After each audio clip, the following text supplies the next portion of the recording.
They said the official deemed that Clark intentionally made contact, therefore a technical foul was assessed. No, you don't. That is a terrible call. She got fouled twice and pushed into you. If you would have called one of the fouls, this wouldn't have been an issue. But because you are so piss poor at your job, you don't call anything. Now you're forced to, now you're talking, oh, she ran into me with her forearm. It was, what? Call the first 2 fouls, man. She didn't say anything to you. She didn't mean to run into you. She clearly got bumped into you. So what do you give? ESPN called up Adam Silver themselves. Like, Adam, you out your fucking mind with this dumbass referee suspending CC? Are you out your dumb mind with this foolish referee suspending CC for my Tuesday game? No. Caitlin Clark was suspended, and then suddenly she wasn't. Somewhere between those two realities is one of the strongest examples yet of a WNBA officiating crew appearing to decide what Clark meant before anyone seriously examined what actually happened. This wasn't a fine, a brief benching, or an official pulling her aside after the game for a warning. The initial ruling was going to take her completely out of Indiana's matchup with the New York Liberty, one of the most important games remaining on the Fever schedule. Then, almost as quickly as that punishment became official, it vanished once the league office was forced to review the sequence for itself. That is the part worth paying attention to. One whistle turned an ordinary collision into technical foul number 8, which automatically triggered a 1-game suspension, and for a moment Indiana was preparing to face New York without the player around whom its entire offense revolves. Then the footage reached people with the power to reverse it, and suddenly the supposedly suspension-worthy act was no longer worthy of even a technical foul. The same contact that looked serious enough in real time to remove Clark from a future game became something the league could not defend after looking at the replay. That dramatic change is what makes this bigger than another debate about whether a referee missed a call. The original decision carried a major consequence, and the consequence disappeared because the foundation beneath the call could not survive review. Can we talk about the Caitlin Clark play where she gets off balance and she goes into the referee? The referee takes a good 2 seconds and says, you know what, I'm going to hit her with a technical foul. I legitimately think, and the WNBA has since rescinded this would have been her 8th technical foul, she would have missed the next game. I think what I see right there on the screen is the single worst call in the history of basketball. I have never seen anything like it. Yeah, it's brutal. And you know what's funny? They have now, and again, people are digging up the old clips, so that ref actually getting like pushed and bodied and not calling up. And then you got Monica McNutt on that other network being like, I don't know, maybe it was the right call because I saw someone bump into a coach one time. It's crazy. That call was insane. They did rescind it, which is actually shocking. There was another Caitlin technical where she was mad at herself for missing a shot and she like hit the stanchion and she got a T for that as well. So listen, the league is out of control. It's off the rails, and I can't stop watching. I've been preaching now for years that this league is the most passionate. They hate each other, the infighting, the dating, the cultural, the politics. In a league in the NBA where people like LeBron's two pally pals with everybody and everyone's kumbaya, no one really cares. This league... Reversals like that usually do not happen because an official was dealing with some perfectly balanced 50-50 decision. When a league wipes away a technical that has already triggered an automatic suspension, it is acknowledging that the original judgment could not stand once the evidence was examined closely. That brings us right back to a question that has hovered over Caitlin Clark for much of this season. If the play looked so different once the league reviewed it, why was the harshest interpretation reached on the floor in the first place? And why does Clark repeatedly seem to find herself on the wrong side of these moments? Officials make mistakes. Every league deals with missed calls, inconsistent whistles, and split-second decisions that look different on replay than they did live. But there is a difference between an ordinary missed call and repeatedly assigning the worst possible interpretation to the same player. Here, the officials did not merely decide there was contact. Nobody disputes that contact happened. They decided the contact represented conduct severe enough to issue another technical, knowing that technical number 8 meant an automatic suspension. Then the league watched the same video and removed the technical altogether. That creates a credibility problem the WNBA cannot simply wave away by saying the appeal process worked. The appeal corrected the consequence, but it does not answer how the game crew reached the original conclusion, or why Clark keeps needing post-game reviews to receive a level of context that other players often seem to receive in real time. She got fouled. She got bumped into the They think what is that? What is that? First of all, you idiotic ref who probably should be collecting trash on Tuesdays and Thursdays or whichever day your trash men pick up your trash from your curb.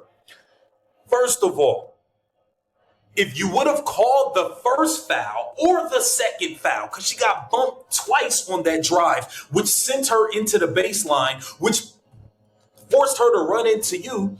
If you would have called one of the first 2 fouls, she would have never ran into you.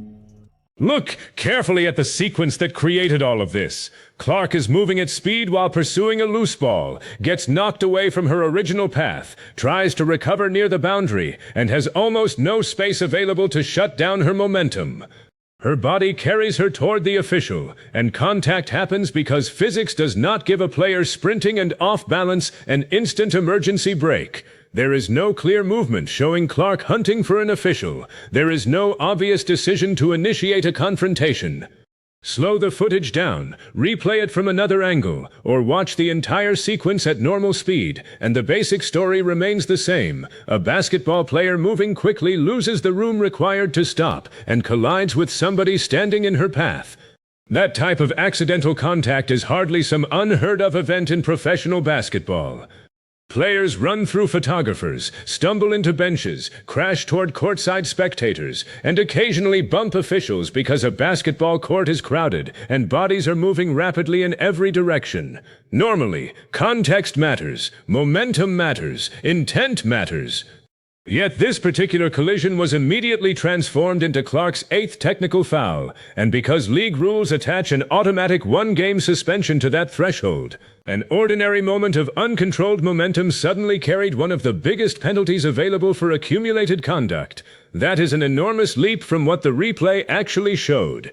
What looked like a player simply unable to stop herself somehow became treated as deliberate enough to cost her the next game. We handled that business, and Caitlin Clark had an 8 technical foul rescinded. Won't be suspended Tuesday. Yeah, and the ref that did that mess, knowing that shouldn't even been happening. Yeah, let's go and get up out of here.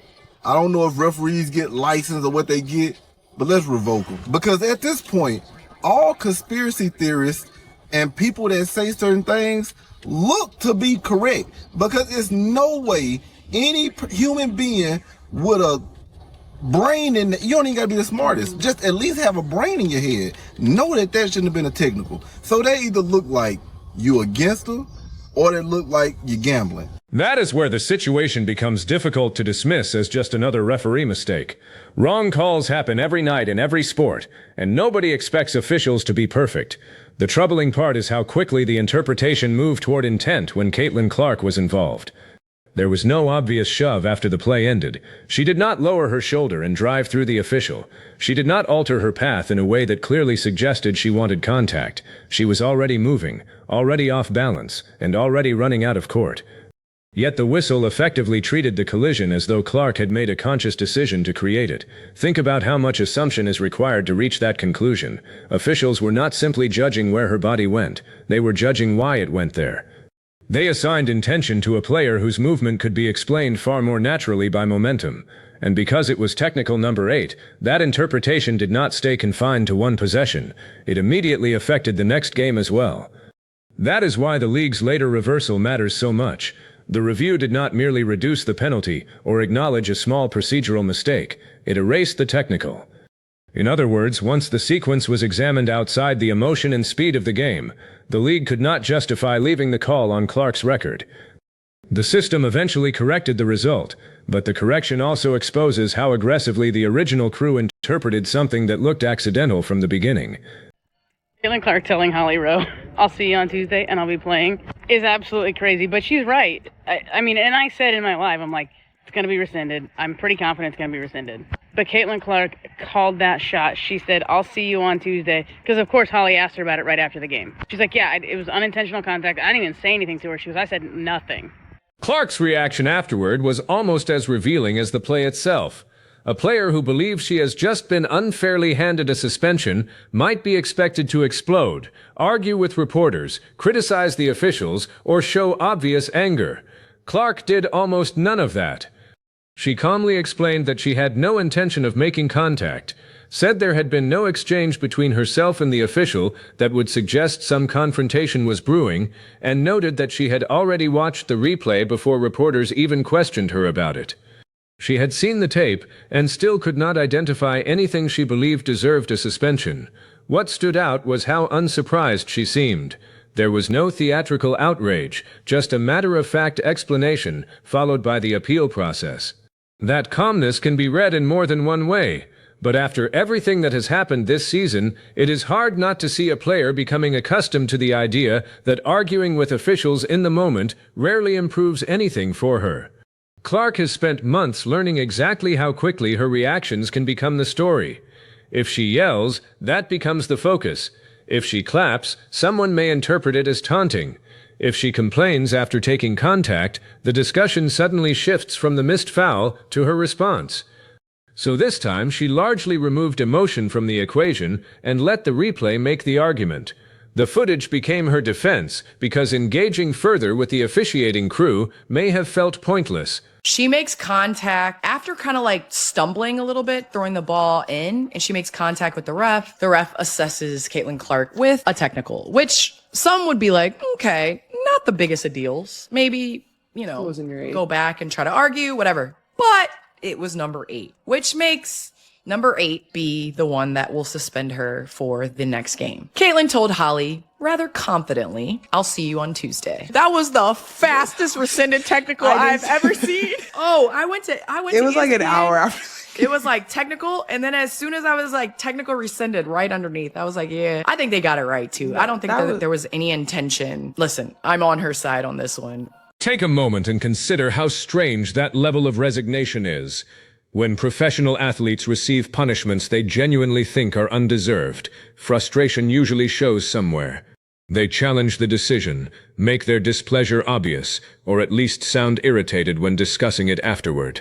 Clark sounded more like someone who had already seen this movie too many times.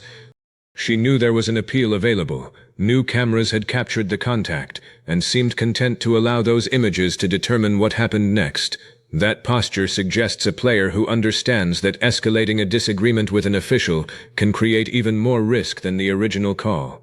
Instead of fighting the whistle emotionally, she treated the tape like the final witness, and in the end the tape won. But that should not be viewed simply as proof that everything worked perfectly. A healthy officiating system should not require a player to remain almost unnaturally calm, because every visible reaction might be interpreted against her. Nor should a star player need to trust that post-game review will repair what the officials refuse to recognize in the moment. Clark's response did not resemble someone accepting guilt. It resembled someone who believed the evidence was obvious enough that arguing would accomplish less than simply allowing the league office to watch the sequence again. That calculation says plenty about the relationship that has developed between Clark and WNBA officials over the course of this season.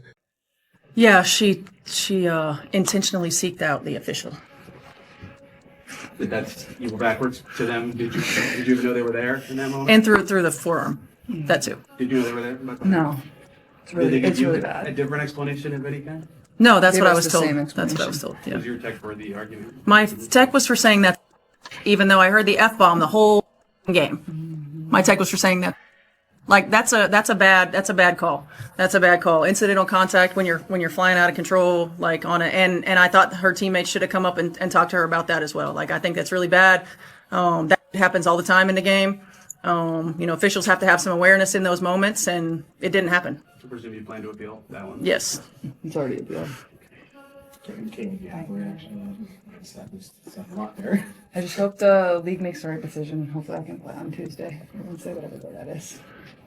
Stephanie White showed considerably less patience, and on this particular issue, it is difficult to blame her. White did not bury her opinion under coach speak, or wait for the appeal process before addressing what happened.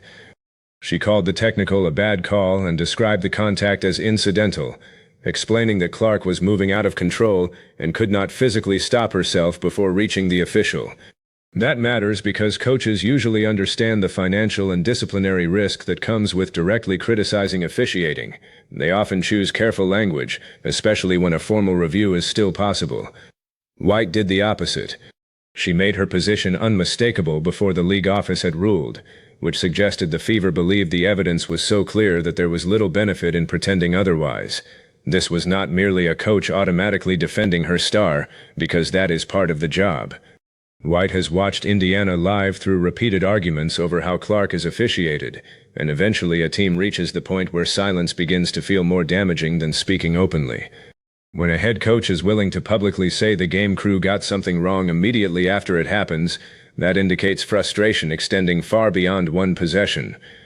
Indiana appears exhausted by having to revisit these sequences after games, file appeals, provide video, and wait for the league office to repair decisions the Fever believes should have been handled correctly on the floor. White's blunt response made clear that this particular technical crossed whatever line of patience remained. Clark has a growing technical foul resume with the funniest collection of tees for someone who has 50 uncalled flagrants in 70 games and 22 phantom calls in 17. All right, she got a technical foul for clapping, right? This is craziness. She got a technical foul for clapping. She got a technical foul for kicking the ball up to herself and then giving it to the referee. If I remember correctly, she didn't kick the ball to the referee. She played with it, she dribbled it a little bit, kicked it up to herself, and then gave it to the referee, teed up. Fist arm gesture, teed up. Yelled scoreboard, teed up. You forgot, she slapped the stanchion sign, teed up. Now this latest example, she bumped into a referee and she gets... And this is where the 8th technical becomes important, because it did not arrive in a vacuum. When you look back across the season and examine how Clark accumulated these calls, the individual incidents may each have their own explanation, but together they produce a pattern that is becoming increasingly difficult to ignore. There have been plays where Clark takes significant contact, receives no whistle, voices frustration, and ends up being punished for the reaction rather than the contact that caused it. There have been moments when she has clapped or spoken during heated sequences, and officials interpreted the behavior as crossing a line. There have been hard fouls, physical screens, arguments, and emotional responses where Clark seems to receive remarkably little room for ordinary competitive frustration. You can isolate each technical and build a defense for the referee if you try hard enough. Perhaps the words were inappropriate. Perhaps the gesture looked different from one angle. Perhaps an official believed she was showing somebody up. But once those incidents accumulate to 8 in one season, the conversation has to become broader than whether Clark should simply control herself better. 8 technical fouls carry real consequences. At that number, the league automatically suspends a player for 1 game, meaning the officiating standard is no longer just affecting possessions, it is affecting availability. And when the technical that finally triggers that suspension is later completely rescinded, the entire chain deserves scrutiny. At some point, the question is not merely whether Clark needs more discipline. The question becomes whether the officials are applying the same threshold to her that they apply to everyone else. What gets called a tech on one player can look like ordinary competitive emotion when somebody else does it. Clark, and that one is for going to something put her above the threshold. That means she's suspended next game, right? And for Indiana's Tuesday game, once that technical disappeared, what was left? What justification remained for keeping Caitlin Clark out of the lineup?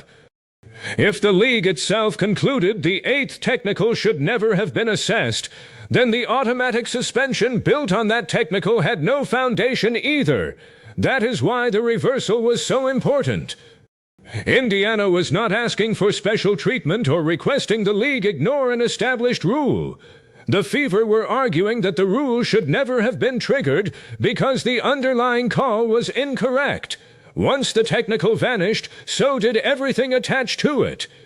Clark went from being ruled out of a marquee matchup to being fully eligible again because the league acknowledged that the incident should not have counted toward her technical total at all.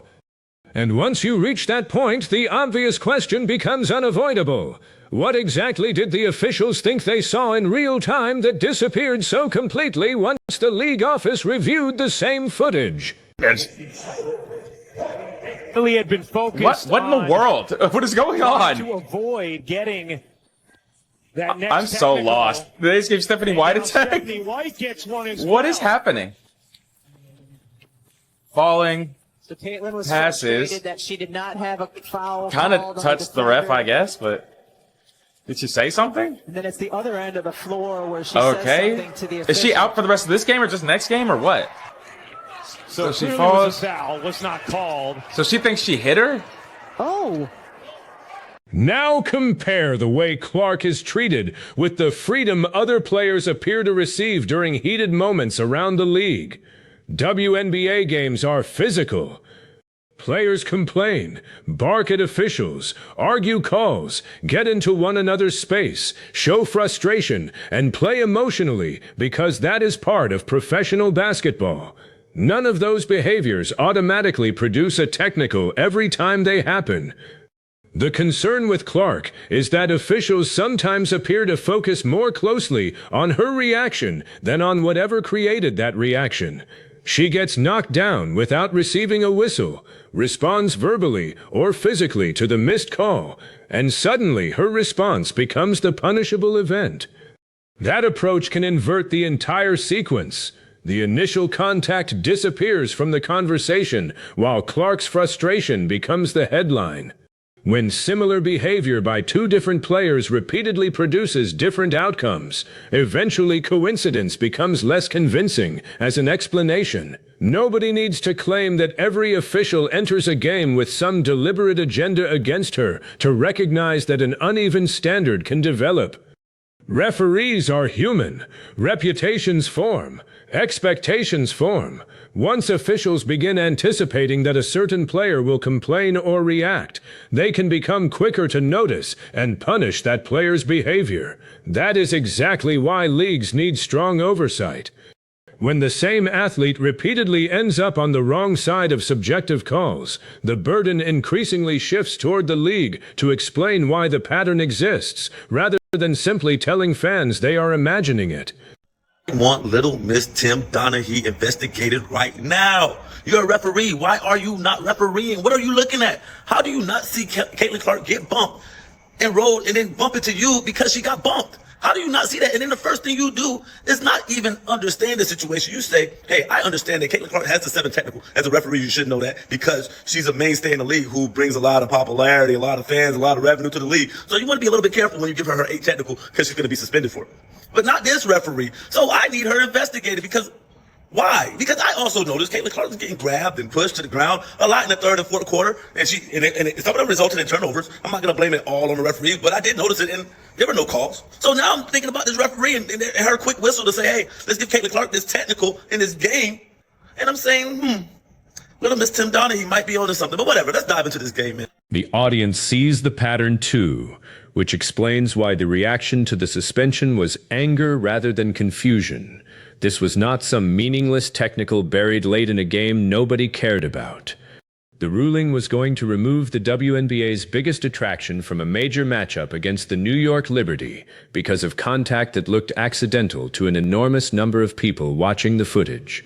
Fans could replay it from different angles, slow it down, examine Clark's path, and see a player whose momentum carried her where she did not intend to go.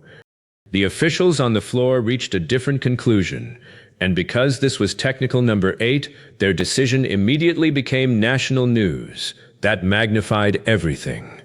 What might otherwise have been remembered as another questionable whistle suddenly threatened to change one of Indiana's most important remaining games, and the outrage was intensified by history. People were not reacting only to this collision. They were remembering every previous technical, every hard foul that appeared to receive less attention than Clark's reaction, every moment when fans believed she was being held to a different emotional standard than other players. That accumulation is why this controversy exploded so quickly.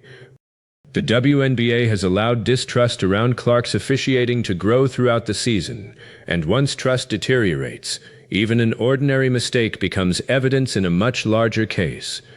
It should not require a major online backlash, a coach openly criticizing the call, and a formal team appeal before an obvious mistake receives serious scrutiny.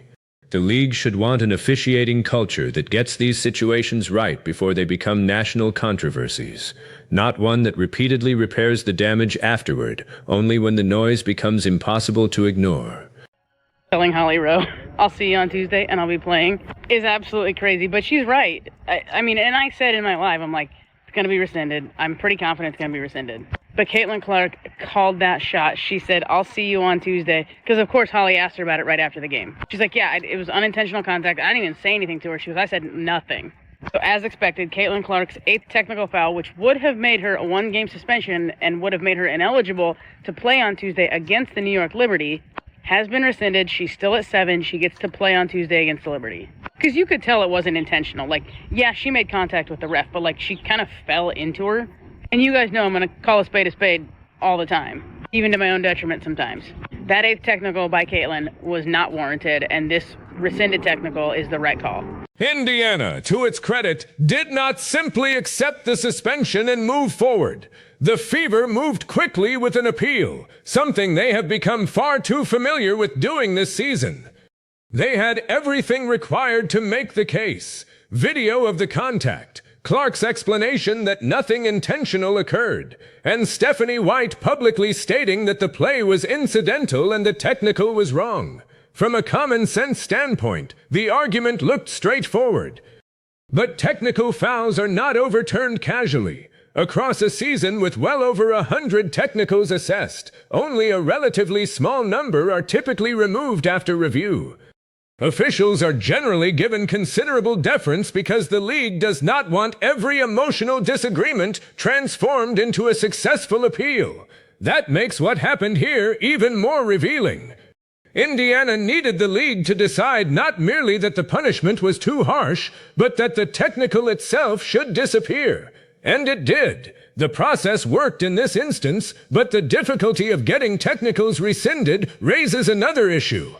If a collision this clearly tied to momentum required an official appeal before being corrected, how many borderline decisions remain on players' records because the evidence is not dramatic enough to generate attention?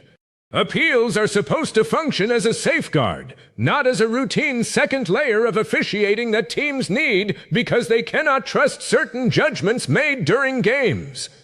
Indiana won this challenge, but having to file it at all points directly back toward the quality and consistency of the original decision. And here go the WNBA refs. Caitlin gets her 8th technical foul today for trying to find her balance, where the ref continues to say that Caitlin intentionally sought her out. We all watched this game. That's clearly not what happened, but it does continue to prove that the WNBA has a serious officiating issue where the calls are inconsistent and biased, and the tech was already rescinded. So are the refs not embarrassed at this point? Because what was the reason? That call looks personal, and I don't want to see this next year. I don't, because it interferes with the energy of the game, and I'm not watching to see refs interfere with the game or to see personal and emotional calls. I'm watching to see the players. So give us fair calls, give us consistent calls, and let these women play, because at this point it's distasteful, and I'm over it. So fix it, WNBA, please. Then, only hours after the controversy erupted, the WNBA office made the necessary correction. Clark's 8th technical foul was formally rescinded. There was no reduction to a lesser punishment and no drawn-out process lingering for several days. The technical disappeared, her season total returned to 7, and the automatic 1-game suspension disappeared with it. That cleared Clark to play against the Liberty exactly as she should have been able to from the beginning. The league deserves credit for acting quickly once it reviewed the evidence.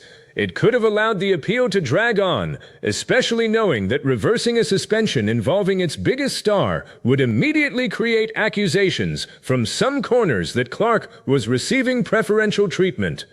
Instead, the WNBA looked at the play and reached the same basic conclusion Clark and Stephanie White had already expressed publicly.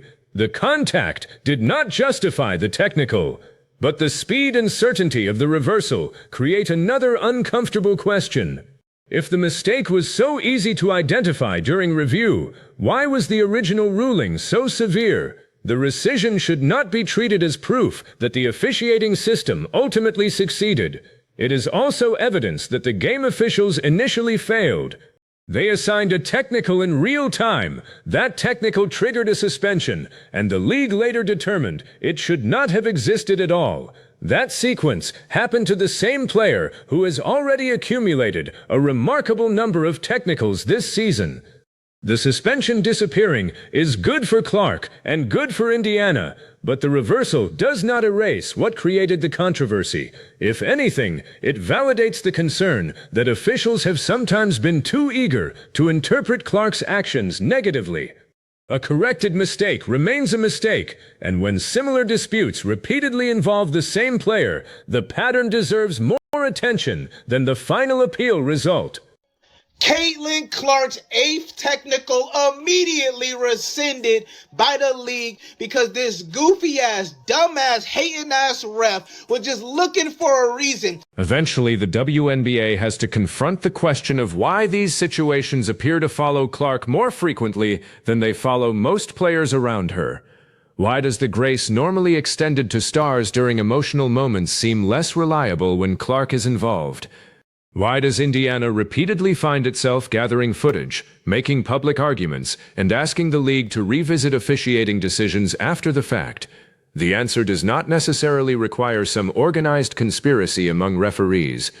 Uneven officiating can develop through reputation, expectation, unconscious assumptions, or simple inconsistency. But whatever the explanation, correcting that inconsistency is the league's responsibility. The Fever should not have to operate an unofficial appeals department every few weeks just to make sure subjective calls involving their star receive proper context. There is also another consequence that hurts everyone involved. These controversies keep swallowing conversations that should be about basketball. Instead of discussing Clark's playmaking, Indiana's offensive development, the matchup problems created by New York's defense, or whether the Fever are becoming dangerous at the right time, another news cycle gets consumed by officiating. Fans spend days debating technicals instead of games. Coaches answer questions about referees instead of strategy. Clark is asked about whistles instead of basketball. That is bad for the athlete, exhausting for the team, and counterproductive for a league enjoying more attention than ever. Officiating should help the competition function. It should not repeatedly become one of the main characters in the WNBA's biggest stories. I don't know if you caught that when Caitlin got her 8th tech. I did. And they said on the broadcast something about, like, not for our game. She can't get suspended for the ABC game. It took about 2.2 seconds for them to rescind the technical, which I've never seen before. It was, like, immediate. Like, Caitlin is never going to get that 8th card, by the way. Ever. It's a big game. It's a nationally televised game. There's so many other things that go with it that they're pushing. There's so much money on the line that y'all better get your asses up and play the Liberty. For the immediate future, though, Caitlin Clark did not have to serve the suspension and did not have to miss one of Indiana's biggest remaining games. She stepped onto the court against New York exactly where the Fever needed her, directing the offense and allowing her basketball to determine the conversation rather than a technical foul that could not survive review. That outcome matters. Indiana needs Clark available against legitimate championship-level competition, and losing her because of accidental contact with an official would have been an absurd way for such an important matchup to be altered. But nobody should confuse the correct ending with a problem that has been solved. Clark collided with an official because she was moving quickly, off balance, and had nowhere else to redirect herself. The league eventually watched the tape and acknowledged that the technical should not stand. Good. That is what review is supposed to do. But the people who created the situation in the first place will continue officiating games, and Clark will continue playing under the same system that allowed her to reach 8 technicals before this one was removed. The suspension is gone. The technical count has been corrected. Clark remained in the lineup. What has not disappeared is the underlying question of why these disputes repeatedly seem to land on the same player. Until the WNBA seriously examines the consistency of the standard being applied to Caitlin Clark, there is every reason to believe another whistle, another replay, another appeal, and another controversy could put everyone right back in this exact position again.